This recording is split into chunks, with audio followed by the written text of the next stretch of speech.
शुरू करते हैं। कल हमने ख़त्म की थी प्याजे की थ्योरी। प्याजे की थ्योरी को हमने बड़ी डिटेल से पढ़ा। उसमें हमने देखा कि प्याजे किस तरह हेरिडिटी और एज को बुनियाद बना के अपने स्टेजेस पेश करता है चाइल्ड डेवलपमेंट के। आज हम पढ़ेंगे वाइगोट्स्की को। वाइगोट्स्की एक रशियन साइकोलॉजिस्ट था। वो उस वाइगोट्स्की का मानना था कि हेरिडिटी या एज की अहमियत ज़्यादा नहीं होती, जो सोशल एक्सपीरियंसेस हैं या जो सोसाइटी के साथ आपकी इंटरेक्शन है, सोसाइटी के साथ इंटरेक्शन जो है वो ज़्यादा असरअंदाज होती है चाइल्ड डेवलपमेंट पे, उसका ज़्यादा असर होता है। इसीलिए हम कहते हैं कि जो प्याजे है वो बात करता था हेरिडिटी की और जो वाइगोट्स्की है वो बात करता था इन्वायरमेंट की या सोसाइटी की। तो वाइगोट्स्की की थ्योरी का नाम भी है वाइगोट्स्की सोशो कल्चरल थ्योरी। यानी सोशो कल्चरल मतलब सोसाइटी और कल्चर। वो सोसाइटी और कल्चर की बात करता है कि बच्चों को इस इन्वायरमेंट में जब वो इंटरेक्ट करते हैं इन्वायरमेंट के साथ या सोसाइटी के साथ इंटरेक्ट करते हैं, कल्चर के साथ इंटरेक्ट करते हैं, तो जो उनके एक्सपीरियंसेस होते हैं वो उनकी डेवलपमेंट, उनके थ्रू उनकी डेवलपमेंट होती है बच्चों की। तो जो प्याजे है वो कहता था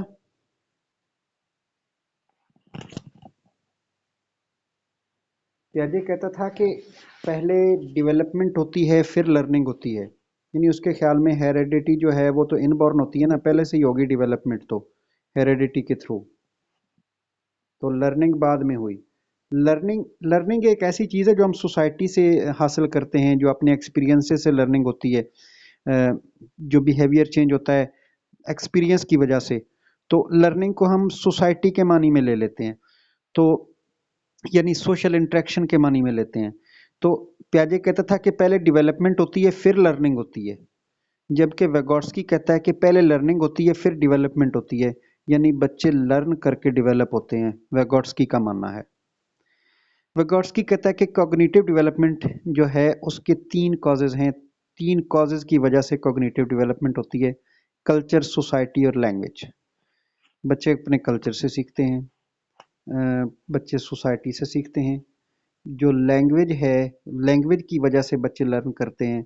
अगर लैंग्वेज ना हो, लैंग्वेज वो कहता है कि लैंग्वेज जो है ये भी एक सोर्स ऑफ इंटरनलाइजेशन है। इंटरनलाइजेशन की आगे टर्म आ रही है, इसके बारे में आपको बताऊंगा। इंटरनलाइजेशन वो किस मानी में लेता है। तो वो कहता है कि जो लैंग्वेज है, लैंग्वेज को समझ के बच्चे जो हैं वो सीखते हैं, उनकी डेवलपमेंट होती है। ये तीन कॉजेज वाइगोट्स्की के मुताबिक हैं।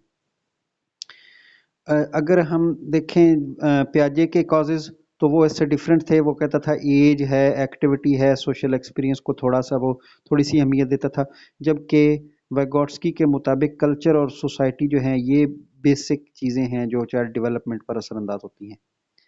अब इंटरनलाइजेशन क्या है? आगे internalisation in culture and society is the main source of internalisation, ये लिखा हुआ है। कल्चर और सोसाइटी में हम जो चीज़ें देखते हैं, जो हमारे एक्सपीरियंसेस होते हैं, वो हमारे अंदर लर्निंग पैदा करते हैं, और वो जो लर्निंग हमारे अंदर सोसाइटी के साथ इंटरेक्शन की वजह से पैदा होती है उसको इंटरनलाइजेशन कहते हैं। मसलन अगर आप देखें आजकल अमरूदों का मौसम है, तो आप रेडी से अमरूद लेने जाएं, आप पहली मर्तबा जब अमरूद लेने गए तो आपने अमरूद लिए तो उसमें उनमें कीड़े निकल आए। अब आपने देखा कि कैसा अमरूद है जिसके अंदर कीड़े हैं, तो वो उस अमरूद पे के ऊपर थोड़ा सा निशान लगा हुआ था या ज़्यादा पका हुआ था, पुराना था, तो उसके अंदर से कीड़े निकल आए। तो अब जब आप दोबारा से अमरूद लेने जाएंगे तो आपको याद होगा कि इस तरह का अमरूद लेंगे तो उसके अंदर कीड़ा होता है, तो ये आपके अंदर इंटरनलाइजेशन हो गई। तो नेक्स्ट टाइम आप जब भी अमरूद खरीदने जाएंगे तो वो देखेंगे कि ये इस वाले अमरूद में कीड़ा तो नहीं होगा, इसके ऊपर कोई ऐसा निशान तो नहीं है जो कीड़े की निशानदेही कर रहा हो, या ये इतना पुराना तो नहीं है, या इतना पका हुआ तो नहीं है कि इसके अंदर कीड़ा पैदा होगा। तो आप वो ये सारी चीज़ें देख के उसको खरीदेंगे। तो सोसाइटी में आपके साथ जो एक्सपीरियंसेस होते हैं वो आपकी सोच को थोड़ा सा चेंज कर देते हैं, आपके बिहेवियर को चेंज कर देते हैं। इसको कहते हैं इंटरनलाइजेशन। जो आपने सोसाइटी से हासिल किया वो आपके अंदर पैदा हो गया, इंटरनलाइजेशन हो गई उसकी। जो वाइगोट्स्की की थ्योरी है उसमें सबसे जो अहम, जिस पे ज़्यादा वो जिसके बारे में पूछा जाता है वो है ZPD, zone of proximal development. Zone of proximal development क्या है, ये आगे इसकी डायग्राम भी दी हुई है, ये इसको आप देखें। तो जब बच्चा किसी भी नॉलेजेबल अदर के पास जाता है, knowledgeable other, more knowledgeable other, more, MKO, इसके लिए वो वेगोट्स्की ने कहा था कि मोर नॉलेजेबल अदर। अब मोर नॉलेजेबल अदर कोई भी हो सकता है, मोर नॉलेजेबल अदर कोई टीचर हो सकता है जिसका नॉलेज ज़्यादा हो, कोई दोस्त हो सकता है जिसको आप, जिसका आपसे ज़्यादा नॉलेज हो, आपका कोई पेरेंट हो सकता है जिसके पास आपसे ज़्यादा नॉलेज हो और वो आपको गाइड कर रहा हो।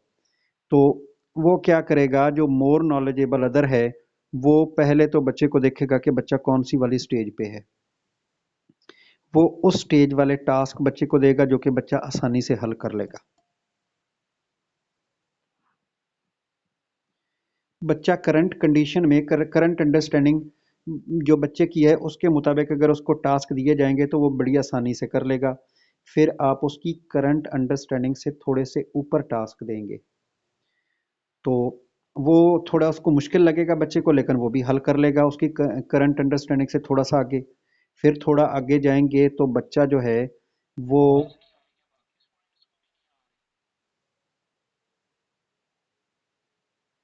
जी मेरी आवाज़ आ रही है?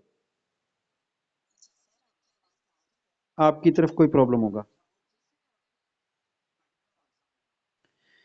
जी, तो चलें, आगे चलते हैं। जो बच्चे की करंट अंडरस्टैंडिंग है उसमें वो सारे टास्क को इजीली सॉल्व कर लेगा, लेकिन जब आप उससे ऊपर देंगे तो उसके लिए मुश्किल हो जाएगी, लेकिन किसी न किसी तरह से थोड़े से मुश्किल टास्क को वो सॉल्व कर लेगा। लेकिन फिर एक स्टेज आएगी जब बच्चा टास्क को खुद से हल नहीं कर सकेगा, तो तब जो मोर नॉलेजेबल अदर है या जो टीचर है वो टीचर उसकी हेल्प करेगा। अब वो जो टीचर उसकी हेल्प करेगा उस हेल्प को कहते हैं स्कैफोल्डिंग। स्कैफोल्डिंग, जब वो उसकी हेल्प करेगा, उसको टास्क दे दिया जाता है, उससे हल नहीं हो रहा, उसने हेल्प की, स्कैफोल्डिंग की, तो बच्चे ने वो टास्क कर लिया। फिर उससे उससे अगला टास्क दिया जो उससे थोड़ा सा कॉम्प्लिकेटेड था, वो भी बच्चे को मुश्किल, वो बच्चे ने नहीं किया लेकिन स्कैफोल्डिंग की वजह से वो भी कर गया। फिर फिर उससे थोड़ा सा ऊपर वाले लेवल का टास्क दिया। अब वो बच्चे ने स्कैफोल्डिंग से किया तो सही लेकिन बहुत मुश्किल से किया। फिर एक स्टेज ऐसी आ जाती है कि बच्चा स्कैफोल्डिंग यानी हेल्प के साथ भी वो टास्क नहीं कर सकता, तो फिर वो आउट ऑफ रीच चला जाता है। तो जिस जोन के अंदर बच्चा स्कैफोल्डिंग से टास्क हल कर रहा है, टास्क सॉल्व कर रहा है, वो वो है जोन ऑफ प्रॉक्सिमल डेवलपमेंट। यानी उस जोन में स्कैफोल्डिंग के जरिए बच्चा टास्क कर रहा है, यानी बच्चे के लिए टास्क मुश्किल है लेकिन स्कैफोल्डिंग के जरिए वो कर रहा है। करंट अंडरस्टैंडिंग से ऊपर है, यानी करंट अंडरस्टैंडिंग से ऊपर वाले टास्क हैं और आउट ऑफ रीच से नीचे वाले टास्क हैं। आउट ऑफ रीच वो वाला पोर्शन है या वो वाला लेवल है जहां पे बच्चा स्कैफोल्डिंग के जरिए भी नहीं कर सकता, यानी मदद के साथ भी नहीं कर सकता। जबकि जोन ऑफ प्रॉक्सिमल डेवलपमेंट वो वाला जोन है, वो वाला एरिया है जिसमें बच्चा स्कैफोल्डिंग के जरिए मदद के साथ वो टास्क को कर पा रहा है। समझ आई है जोन ऑफ प्रॉक्सिमल डेवलपमेंट क्या है, स्कैफोल्डिंग क्या है?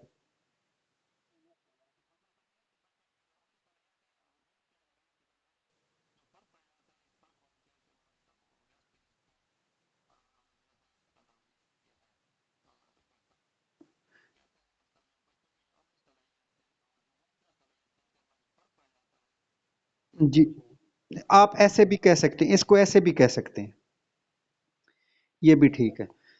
चलें, स्कैफोल्डिंग क्या है? स्कैफोल्डिंग का भी मैंने साथ साथ आपको बताया। स्कैफोल्डिंग जो है ये एक टेम्परेरी हेल्प है या गाइडेंस है, यानी जो टास्क को हल करने के लिए मोर नॉलेजेबल अदर, जो जो बंदा उससे ज़्यादा नॉलेज रखने वाला है, जो जो बच्चे को पढ़ा रहा है, वो खा टीचर है या पीयर है या कोई पेरेंट है। अब देखें, वेगोट्स्की ने टीचर जो है उसकी टर्म इस्तेमाल नहीं की। उसने टीचर ये नहीं कहा कि टीचर बच्चे को पढ़ा रहा है, उसने कहा है मोर नॉलेजेबल अदर पढ़ा रहा है। मोर नॉलेजेबल अदर का मतलब है जिसके पास उससे ज्यादा नॉलेज है। अब ये उसका अल्लाह ना करे आपका छोटा भाई भी हो सकता है कि आपके छोटे भाई के पास आपसे ज्यादा नॉलेज हो और वो आपको गाइड करे, तो उसके नजदीक जिसके पास ज्यादा नॉलेज है वो मोर नॉलेजेबल अदर जो है वो स्कैफोल्डिंग देता है, वो हिंट्स देता है। स्कैफोल्डिंग वो हिंट्स देता है जिन हिंट्स की वजह से बच्चा उन टास्क को कर पाता है। तो मोर नॉलेज, जी जी, नॉलेज जिसके पास ज्यादा नॉलेज है, जिसके पास ज्यादा एक्सपीरियंस है, नॉलेज और एक्सपीरियंस एक ही बात है, नॉलेज भी एक्सपीरियंस से ही आता है। तो ये ये देखें, पेरेंट, टीचर, एल्डर और younger, peers can provide scaffolding, यानी कोई बंदा भी स्कैफोल्डिंग यानी वो मदद जो है वो फराहम कर सकता है टास्क करने में।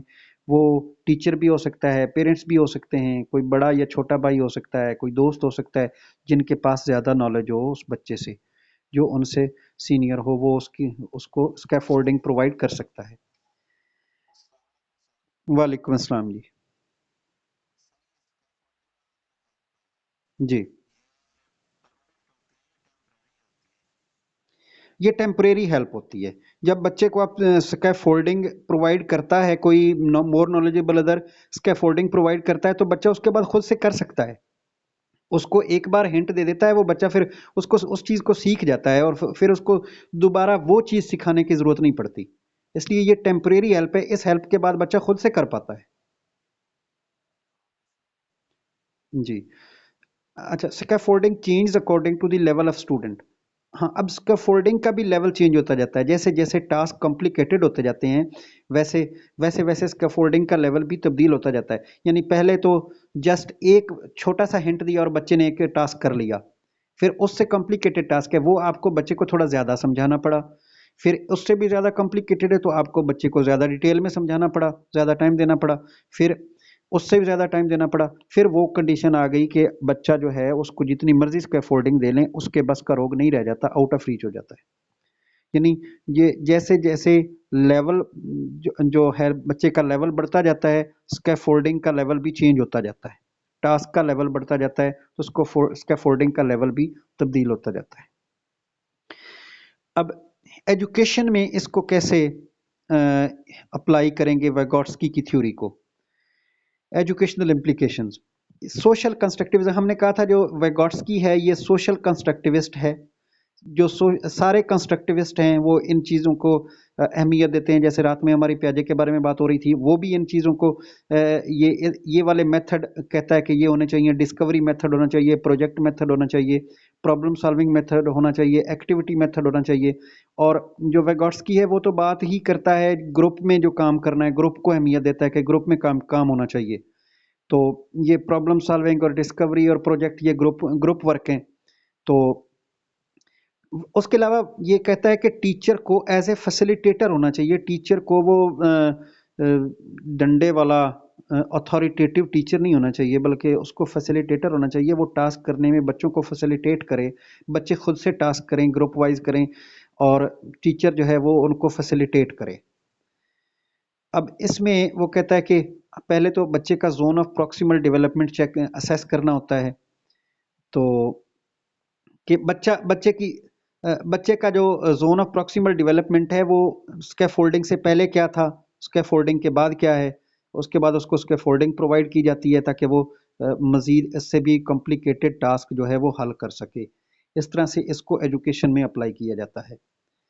अब आगे वेज ऑफ स्कैफोल्डिंग हैं, ये जो स्कैफोल्डिंग के तरीके हैं ये अक्सर एग्जाम्स में पूछे भी जा सकते हैं। वैसे तो वेगोट्स्की के बारे में एक आध क्वेश्चन ज़रूर बनता है। तो ये उसमें जो मोस्ट इम्पॉर्टेंट चीज़ें थी वो मैंने उठाई हैं, क्योंकि हमारे पास यही वीक है इसके लिए, साइकोलॉजी के लिए। तो टाइम बहुत थोड़ा है, तो हम अगर इसको ज़्यादा डीप जाएंगे तो टाइम ज़्यादा होता जाएगा। तो इसमें जो आपके एग्जाम में आने वाली चीज़ें हैं वो मैंने उठाई हैं। स्कैफोल्डिंग का एक तरीका यह है कि कोलैबोरेटिव लर्निंग होनी चाहिए या कोऑपरेटिव लर्निंग होनी चाहिए। wygotsky कहता है कि कोलैबोरेटिव लर्निंग में स्कैफोल्डिंग दी जाए। कोलैबोरेट का लफ्जी मानी होता है मिलजुल के काम करना। अब ये आगे आप ये देखें, जो पिक्चर लगी हुई है, चार बच्चे बैठे हैं, एक ब्लू में, येलो में, ग्रीन में, रेड में शर्ट्स में। तो ये कोलैबोरेटिव लर्निंग ये है या कोऑपरेटिव लर्निंग ये है कि हर बच्चा दूसरे की मदद कर रहा है, हर बच्चा दूसरे को सिखा रहा है, दूसरे को उसके फोल्डिंग दे रहा है। यानी ये रेड वाला ग्रीन वाले को, रेड वाला येलो वाले को, रेड वाला ब्लू वाले को, ब्लू वाला येलो वाले को, रेड वाले को, ग्रीन वाले को, यानी सारे बच्चे एक दूसरे को स्कैफोल्डिंग प्रोवाइड कर रहे हैं, सारे बच्चे एक दूसरे को सिखा रहे हैं। एक तो ये है स्कैफोल्डिंग का तरीका। दूसरा है गाइडेड इंस्ट्रक्शन। गाइडेड इंस्ट्रक्शन क्या है? गाइडेड इंस्ट्रक्शन ये है कि कोई जो मोर नॉलेजेबल अदर है, वो टीचर है खा या कोई भी है मोर नॉलेजेबल अदर, वो सारे बच्चों को, जो बच्चों का ग्रुप है, सारे बच्चों को गाइड कर रहा है, उनको स्कैफोल्डिंग मुहैया कर रहा है। अब ये अगली पिक्चर में देखें, एक टीचर है, उसके सामने चार बच्चे बैठे हैं, टीचर सारे चारों बच्चों को स्कैफोल्डिंग प्रोवाइड कर रहा है, चारों बच्चों को सिखा रहा है। ये गाइडेड इंस्ट्रक्शन है, यानी एक टीचर या एक मोर नॉलेजेबल अदर उन सबको सबको सिखा रहा है। उसके बाद अगला तरीका है रेसिप्रोकल टीचिंग। रेसिप्रोकल टीचिंग क्या है? रेसिप्रोकल टीचिंग ये होती है कि एक, अगर टीचर जो है वो बच्चों को पढ़ा रहा है, बच्चों को गाइड कर रहा है, बच्चों को स्कैफोल्डिंग प्रोवाइड कर रहा है, तो आगे से जो बच्चे हैं वो भी टीचर को कुछ ना कुछ सिखा रहे हैं। बच्चे भी बच्चे भी जो हैं वो भी टीचर को कुछ सिखाएं, टीचर बच्चों को सिखाए, बच्चे टीचर को सिखाएं, या मोर नॉलेजेबल अदर जो है वो बच्चों को सिखाए और बच्चे जो मोर नॉलेजेबल अदर है उसको सिखाएं। तो ये रेसिप्रोकल टीचिंग है, यानी दोनों तरफ से टीचिंग है। ये भी एक स्कैफोल्डिंग का तरीका है। उसके बाद है पीयर ट्यूटरिंग। पीयर ट्यूटरिंग ये होता है कि कोई दोस्त या साथी जो है वो अ, यानी फ़र्ज़ कर लें एक बच्चा है, वो उसको लगता है कि मेरे अंदर कमी है, मैं ये टास्क नहीं कर पाऊँगा, वो अपने किसी दोस्त के पास जो उससे ज़्यादा नॉलेजेबल है, जो उससे ज़्यादा नॉलेजेबल मोर नॉलेजेबल अदर है, उसके पास जाता है और उसके पास जाके पढ़ता है, या वो कोई आके उसको पढ़ाता है। तो ये पीयर ट्यूटरिंग है। कॉग्निटिव अप्रेंटिसशिप जो है, इसका कॉग्निटिव इसका कंसेप्ट ये है, जैसे हम ये होम ट्यूशन पढ़ाई जाती है सेपरेट बच्चे को जाके, यानी जो मोर नॉलेजेबल अदर है वो एक बच्चे को सेपरेट करके एक बच्चे को अलहदा से पढ़ाता है। ये इसको वेगोट्स्की कहता है कॉग्निटिव अप्रेंटिसशिप। ये कॉग्निटिव अप्रेंटिसशिप का ये वाला कंसेप्ट है, जैसे होम ट्यूशन का कंसेप्ट होता है। ये इसमें जो इम्पोर्टेंट बातें थी वाइगॉट्स्की की थ्योरी में, वो यही थी। आप इन चीज़ों को अच्छे से देख लीजिएगा। इस थ्योरी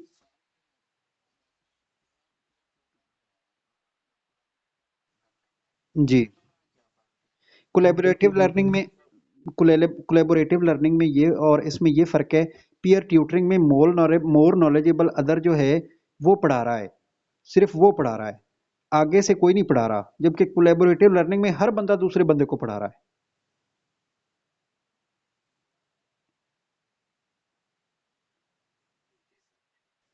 जी। अब इस थ्योरी पर भी ये भी एक क्रिटिसाइज्ड थ्योरी थी, इस पर भी क्रिटिसिज्म हुआ। इसमें पहला क्रिटिसिज्म ये था कि ये एज रिलेटेड चेंजेस को वैगॉट्स्की बयान नहीं करता, यानी इसमें एज वाली बात ही नहीं उसने की कि एज जो है, एज को अहमियत ही नहीं दी उसने। एज के साथ साथ तब्दीलियां होती हैं, लेकिन वो कहता है छोटी एज वाला भी बड़े बड़ी एज वाले को पढ़ा सकता है। ये एक इस पे एतराज था। दूसरा ये कि उसने स्टेज वाइज डेवलपमेंट नहीं बताई, उसने बस सीधा सीधा बता दिया स्टेज वाइज, उसने बिल्कुल इसको नहीं देखा। तीसरा था कि does not give importance to biological maturation. उसने बायोलॉजिकल मैचुरेशन को अहमियत नहीं दी, वो भी वही एज वाली बात है। उसके बाद उसने ये सोशो इमोशनल एस्पेक्ट को नहीं देखा डेवलपमेंट के, यानी उसने इमोशंस को जगह नहीं दी, सोसाइटी को तो जगह दी उसने, इमोशंस को जगह नहीं दी उसने। ये ये वैगॉट्स्की पर एतराज था। तो ये थी हमारी वैगॉट्स्की की थ्योरी। आई होप जो चीज़ें मैंने आपको बताई उनका आपको पता चल गया होगा। तो अब आप नेक्स्ट खोलें, पर्सनैलिटी वाली स्लाइड, वो थोड़ा लेंथी काम है।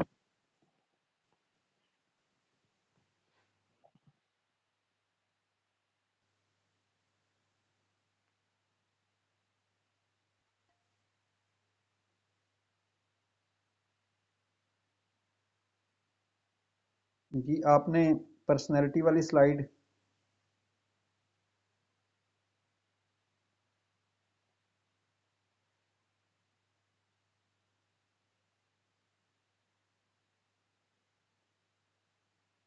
जी ये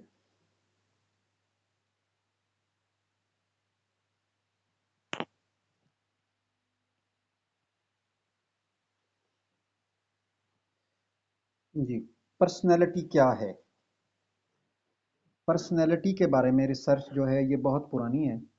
पर्सनैलिटी एक लैटिन वर्ड है पर्सोना, लैटिन वर्ड पर्सोना, उससे निकला है। पर्सोना से पर्सनैलिटी बना है, जिसका मानी होता है मास्क। पुराने वक्तों में जो रोमन एम्पायर में एक्टिंग होती थी ड्रामों की, थिएटर में, तो उसमें जो मास्क लगाया होता था उसको पर्सोना कहते थे। यानी किसी करेक्टर को यानी लाइन अगर किसी बंदे को एब्स्ट्रैक्शन दी गई है लाइन की कि ये बंदा शेर का करेक्टर कर रहा है, तो उसके आगे उसने अपने मुंह के ऊपर शेर वाला मास्क लगाया होता था, तो पता चल जाता था देखने वालों को कि ये वाला जो है ये लाइन है। तो अ, उस पर्सोना, उस मास्क को कहा जाता था पर्सोना। तो पर्सोना से निकला पर्सनैलिटी। अगर पर्सोना लगाकर आएंगे तो पर्सनैलिटी चेंज होगी। उस वक्त ये यानी ये कंसेप्ट था। अब पर्सनैलिटी क्या है? Personality thinking plus behaviour plus appearance. Personality personality है कि आपकी सोच के अंदर क्या है, आपके रवैये में क्या है, आपका आपके एक्शन जो नज़र आते हैं वो क्या हैं, अपीयरेंस क्या है, आप कैसे नज़र आते हैं, दिखने में कैसे हैं। और उसके बाद जो है पर्सनैलिटी, ये थोड़े टाइम के लिए नहीं होती, फॉर ए लॉन्ग टाइम, बड़े लंबे अरसे तक। बड़े लंबे अरसे तक आप कैसा सोचते हैं, कैसा बिहेव करते हैं, कैसे दिखते हैं, ये आपकी पर्सनैलिटी है। आपकी थिंकिंग में क्या है, ये भी पर्सनैलिटी। आपके बिहेवियर में क्या है, ये भी पर्सनैलिटी है। आप दिखने में कैसे हैं, ये भी पर्सनैलिटी है। आपकी सोच, शक्ल, रवैया सब एक दिन या एक हफ्ते की बेसिस पर नहीं होती, या एक मंथ की बेसिस पर। ये एक लंबे टाइम तक आप जैसा सोचते हैं, जैसा बिहेव करते हैं, जैसे बन के रहते हैं, ये आपकी पर्सनैलिटी है। इसके लिए मैं आपको एक एग्जांपल दूं कि फ़र्ज़ कर लें एक बंदा, आप मिल के यूनिवर्सिटी में मिल के आप कैंटीन पे जाते हैं और आपके 5-6 दोस्त होते हैं, और हमेशा से एक बंदा जो है वो पैसे नहीं देता, वो दूसरों के पास से खाता है। तो उसकी ये पर्सनैलिटी बन जाएगी, उसकी पहचान बन जाएगी कि ये बंदा तो बस दूसरों के पास से खाने वाला है, खुद ये पैसे नहीं देता, खुद ये पैसे देने वाला नहीं है। वो उसकी पर्सनैलिटी बन गई। एक एग्जाम्पल के तौर पर वो उसने लंबे अरसे तक चूंकि यही काम किया, उसने कभी भी पैसे नहीं दिए। तो तो जो पर्सनैलिटी है ये पर्सनैलिटी के साथ बहुत कुछ जुड़ा होता है। पर्सनैलिटी के साथ इंसान जो बिहेव करता है, जैसा नज़र आता है, जो जो कुछ सोचता है, वो ये सारा कुछ जुड़ा होता है। ये चूंकि बहुत पुराना टॉपिक है, इस पर रिसर्च भी बहुत पुरानी है। एक बहुत पुराना फिलोसफर था हिपोक्रेटस। उसने बताया कि जो मिजाज है, पर्सन जैसा बंदे का मिजाज होता है वैसी पर्सनैलिटी होती है। यानी कुछ लोग इस तरह के होते हैं तो उनकी पर्सनैलिटी ऐसे होती है, कुछ लोग इस तरह के होते हैं उनकी पर्सनैलिटी ऐसी होती है। ये हिपोक्रेटस पहला बंदा था जिसने बताया कि पर्सनैलिटी जो है टेम्परामेंट की वजह से होती है, जैसा टेम्परामेंट होता है वैसी पर्सनैलिटी बन जाती है। उसके बाद कार्ल जंग और आइजक आइजक इन्होंने एक्सट्रोवर्ट और इंट्रोवर्ट टाइप्स बताई पर्सनैलिटी के। कुछ लोगों की पर्सनैलिटी इंट्रोवर्ट होती है, कुछ लोगों की पर्सनैलिटी एक्सट्रोवर्ट होती है। कुछ लोग बड़े खुले होते हैं, एक्सट्रोवर्ट होते हैं, खुली किताब की तरह होते हैं, जबकि कुछ अपने अपने अंदर ही रहते हैं। अ, वो खुलते नहीं हैं, वो बिल्कुल खामोश होते हैं, जो कुछ भी होता है उनके अंदर होता है। तो ये आइजक और जो कार्ल जंग हैं, इन्होंने इंट्रोवर्ट और एक्सट्रोवर्ट टाइप्स की पर्सनैलिटी बताई। अब एक और साइकोलॉजिस्ट भी थे, शेलर। उन्होंने पर्सनैलिटी को बताया कि मोटे लोगों की पर्सनैलिटी ऐसे होती है, पतले लोगों की पर्सनैलिटी ऐसे होती है। उन्होंने भी ये टाइप्स बताई। यानी वो कहता है कि मोटे लोग सुस्त होते हैं, पतले लोग जो हैं ये चुस्त होते हैं। अब ये जो सारी टाइप्स हैं, ये सारे कंसेप्ट हैं ये थे स्टीरियोटाइप्स। स्टीरियोटाइप क्या होता है? स्टीरियोटाइप ये होता है कि स्टीरियोटाइप होता है कि सब लोगों को एक जैसा समझ लेना अपनी समझ के मुताबिक। अगर ये जो कहते हैं ना कि वेस्ट वाले कहते हैं कि ये जो मुसलमान हैं ये तो बड़े लड़ाके हैं, ये बड़े वो एक्सट्रीमिस्ट किस्म के लोग हैं, ये तो एक एक बंदा जो है वो 50-50 बंदों को मार देता है, ये जो है वो बम बांध के खुद को उड़ा देते हैं, कहते हैं हमें शहादत मिल गई। तो इस तरह का ये बड़े बड़े ही खूनखार किस्म के लोग हैं, ये बिल्कुल अनसिविलाइज्ड हैं, ये सिविलाइज्ड नहीं हैं। कि मेरी आवाज़ आ रही है?